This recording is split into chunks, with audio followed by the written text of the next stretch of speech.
তোমরা এই ডিসেম্বরের শেষের দিকে তো বলছিলে কাশ্মীর যাবো, যাওয়া হচ্ছে তো?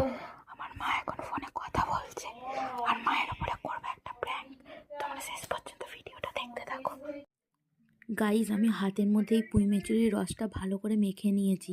এবার মাকে গিয়ে বলবো যে আমার হাত কেটে গেছে। তো রিয়াকশানটা মায়ের কি হয় তোমরা শেষ পর্যন্ত ভিডিওটা দেখো, তাহলেই বুঝতে পারবে।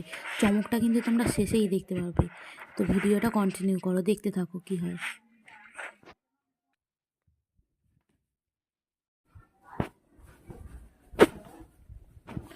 ও মা, মা হাতটা কেটে গেল। কি করে গেল?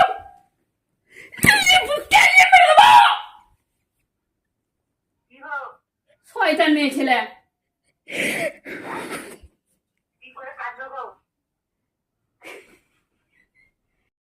গাইস, এখন আমার বিয়ের বয়স হয়ে গেল, এখন আমার মায়ের হাতে আমাকে মার খেতে হবে।